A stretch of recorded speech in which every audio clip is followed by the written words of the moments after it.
ٹیموں سے پہلے تعارف بھی لے لیتے ہیں. اپنا نام بتائیں گے, کیا مصروفیات ہیں یہ بھی بتائیں گے. جی گجرات والے.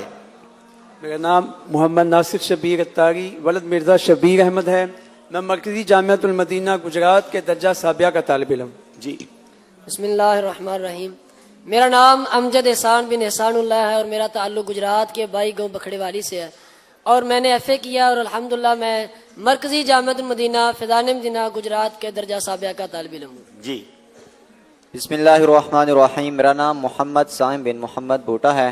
میرا بائی علاقہ بہاولپور ہے اور میں ایف اے کر رہا ہوں اور ساتھ ساتھ مرکزی جامعۃ المدینہ میں درجہ ثالثہ کا طالب علم ہوں. ماشاءاللہ گجرات کی ٹیم ویری ٹیلنٹڈ ٹیم, مگر مقابلہ ہے ہوم گراؤنڈ جس کا ہے سرگودا کی ٹیم کے ساتھ. سرگودا والے اپنا تعارف بتائیے.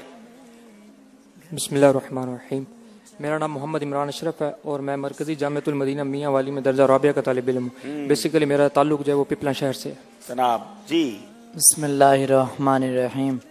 میرا نام محمد عرفان بن محمد رمضان ہے اور میں جامعۃ المدینہ میاں والی میں درجہ خامسہ میں زیر تعلیم ہوں اور میرا گھر ضلع لیا دھوری اڈا شہر میں ہے.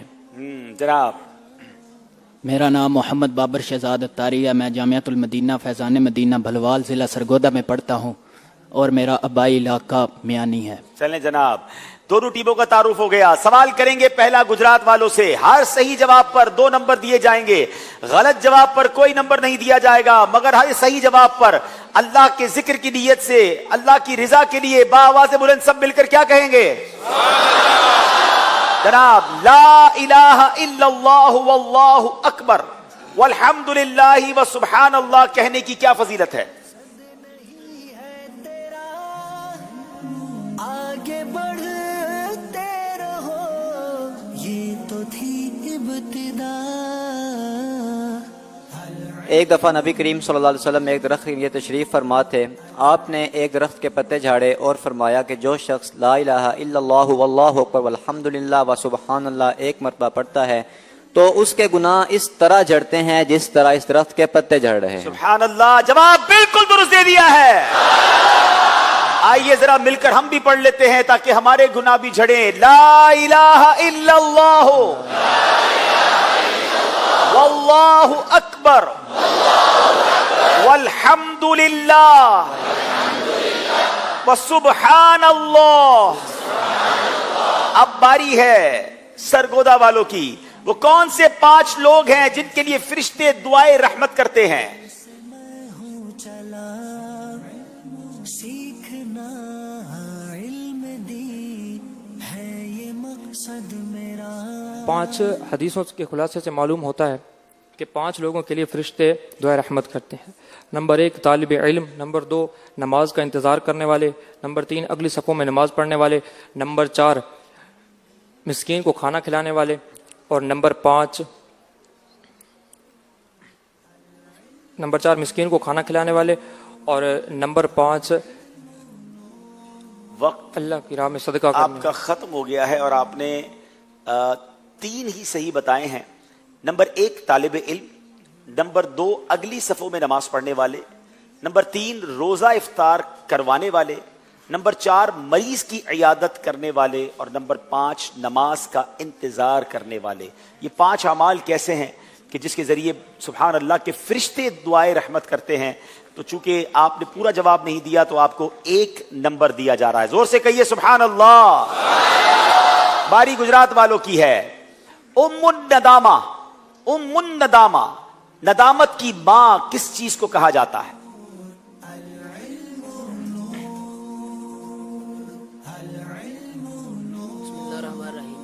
ام الندامہ جلد بازی کو کہا جاتا ہے کیونکہ اس کی وجہ سے اکثر لوگوں کو شرمندگی کا سامنا ہوتا ہے. جناب جلد بازی یہ سمجھ لیں کہ ندامت کی ماں ہے. بار بار جلد بازی کی وجہ سے ندامت کا سامنا کرنا پڑتا ہے تو بردباری سے کام کرنا چاہیے. جواب درست دے دیا ہے. حضرت سیدنا زبیدہ ایامی رحمت اللہ تعالی علیہ, زبید ایامی رحمت اللہ تعالی علیہ بچوں کو کس طرح نماز کی دعوت دیا کرتے تھے؟ حضرت سیدنا زبید ایامی رحمۃ اللہ تعالی علیہ بچوں سے کہتے کہ بچوں چلو نماز پڑھو, میں تمہیں اخروٹ دوں گا. چنانچہ بچے نماز پڑھ کے آپ کے ارد گرد جمع ہو جاتے تو لوگوں نے کہا کہ آپ ایسا کیوں کرتے ہیں؟ تو انہوں نے کہا کہ اس میں میرا کیا جاتا ہے کہ میں 5 درہم کے ان کے لیے اخروٹ خریدوں اور وہ نماز کے عادی بن جائیں. کیا بات ہے, نماز پر تحائف دیتے تاکہ بچوں میں نماز کی عادت ہو جائے. جواب درست دے دیا ہے. چلیں جناب, اب باری ہے گجرات والوں کی. علامہ ابن جوزی رحمت اللہ تعالی علیہ بد نگاہی کرنے والے کے لیے کیا عذاب نقل فرماتے ہیں؟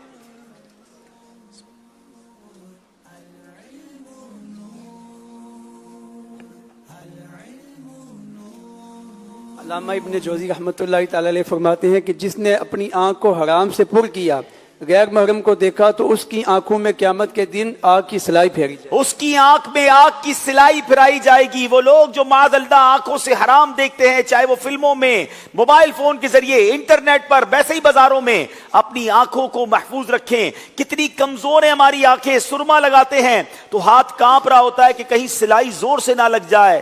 جس کی آنکھیں اتنی کمزور ہوں وہ کیسے جہنم کی آگ کی سلائیاں برداشت کر سکے گا؟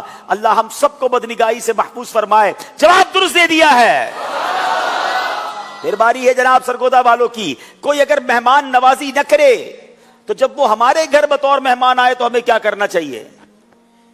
ایک صحابی رضی اللہ تعالیٰ عنہ اپنے والد رضی اللہ تعالیٰ عنہ سے روایت کرتے ہیں کہ میں نے عرض کی, یا رسول اللہ صلی اللہ تعالیٰ علیہ وآلہ وسلم, میں ایک شخص کے یہاں گیا, اس نے میری مہمانی نہیں کی, اگر وہ میرے یہاں آئے تو کیا میں اس کی مہمانی کروں؟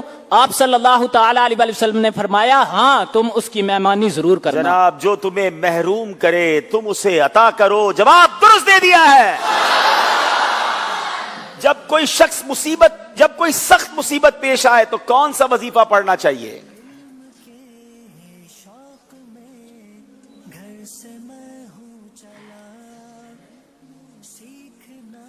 جب کوئی سخت مصیبت پیش آئے تو 12,000 مرتبہ بسم اللہ شریف اس طرح پڑھنی چاہیے کہ ہر 1000 کے بعد 2 رکعت نفل ادا کیے جائیں. اس طرح 12,000 پورا کر کے جو دعا کی جائے گی اللہ تبارک و تعالیٰ قبول فرمائے. بہت سارے لوگ ملتے ہیں, کہتے ہیں بڑی مشکل میں ہوں, بڑی پریشانی میں ہوں. سنیے, 12,000 بار بسم اللہ پڑھنی ہے. ہر 1000 بار پڑھنے کے بعد 2 رکعت نفل ادا کریں. اس پورے کرنے کے بعد جو دعا مانگیں گے انشاءاللہ قبول ہوگی. جواب درست دے دیا ہے. کسی کے کوئی علمی بات پوچھنے پر کتنے لوگوں کو ثواب ملتا ہے؟ نبی پاک صلی اللہ تعالیٰ علیہ وآلہ وسلم نے ارشاد فرمایا کہ علم خزانے ہیں اور ان خزانوں کی چابی سوال کرنا ہے. تو جو بندہ سوال کرتا ہے ان 4 قسم کے لوگوں کو سوال کرنے پر اجر ملتا ہے. نمبر 1 وہ جو سوال کرتا ہے. نمبر 2 وہ جو اس کا جواب دیتا ہے. نمبر 3 وہ جو پاس بیٹھ کر سنتا ہے. اور نمبر 4 وہ جو اس سے محبت کرتا ہے. کیا بات ہے. سوال جو ہے علم خزانے ہیں اور سوال اس خزانے کی چابی ہے. ہم اللہ سے دعا کرتے ہیں یہ سوال و جواب کا سلسلہ بھی اپنی بارگاہ میں قبول فرمائے اور ہم سب کو اس کا اجر عطا فرمائے. جواب درست دے دیا ہے. کیا نماز کے آخر میں 2 نفل بیٹھ کر پڑھنے چاہیے؟ کئی لوگ بیٹھ کر نوافل پڑھتے ہیں, ذرا سنیے اس کا جواب.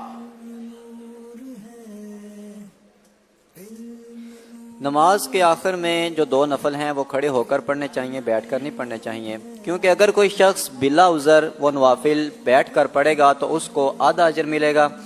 اور جو عوام میں لوگوں میں یہ مشہور ہے کہ نماز کے بعد جو 2 نوافل وہ بیٹھ کر پڑھے جاتے ہیں, یہ غلط بات ہے, بلکہ نوافل کھڑے ہو کر ہی پڑھیں. کھڑے ہو کر پڑھیں اور پورا ثواب حاصل کریں. آدھا ثواب کیوں حاصل کریں؟ اللہ نے جب ہمت دی ہے, طاقت دی ہے, جب تک پیروں میں طاقت ہے تو کھڑے ہو کے نوافل ادا کریں. جواب درست دے دیا ہے. مسلمان کا ظاہری حلیہ کیسا ہونا چاہیے؟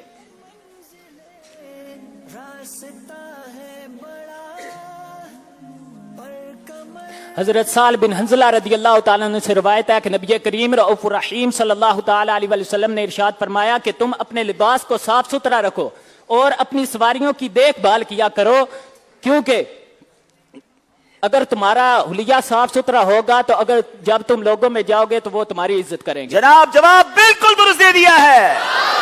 صفائی کا خیال ہونا چاہیے, صاف ستھرا انسان کو رہنا چاہیے. سبحان اللہ.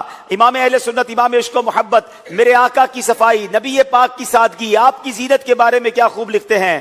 آپ فرماتے ہیں میل سے کس درجے ستھرا ہے وہ پتلا نور کا.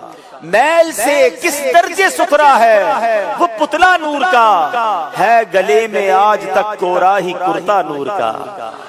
تو جو چاہے تو ابھی میل میرے دل کے دھلیں، کہ خدا دل نہیں کرتا کبھی میلا تیرا۔ سبحان اللہ۔ تو جو چاہے تو ابھی میل میرے دل کی دھولے، تو جو چاہے تو ابھی میل میرے دل کی دھولے، کہ خدا دل نہیں کرتا کبھی میلا تیرا، کہ خدا دل نہیں کرتا کبھی میلا تیرا۔ آئیے ناظرین چلتے ہیں ایک کال کی طرف۔ کمر اتاری سرگودا 71 شمالی تو بول رہے ہیں رکن شورا نو اسے سرگودا آمد خوش آمدید جی آیا نو کنے۔ جزاک اللہ، بہت شکریہ، آپ نے ہمیں ویلکم کہا۔ ایک اور کال سلسلے میں شامل کرتے ہیں۔ میرا نام شاہ نواز ہے، میں شاپور جانیہ مورو سندھ سے بات کر رہا ہوں۔ پیارے عبدالحبیب صاحب، آپ کو بہت بہت مبارکباد ہو اس سفر میں ابھی سیمی فائنل پہنچنے تک۔ انشاءاللہ مزید بھی ترقی عطا فرمائیں گے آپ، اور ہمارا مدنی چینل بہت ترقی کرے گا۔ مدینہ مدینہ، جزاک اللہ خیرہ۔ بہت شکریہ، بہت شکریہ۔ ناظرین آئیے چلتے ہیں اسکور بورڈ کی طرف اور دیکھتے ہیں ہمارا اسکور بورڈ ہمیں کیا بتا رہا ہے۔ کہتی ہے کہ خود کو اونچا اڑا، جیت جناب 10 نمبر ہے گجرات والوں کے۔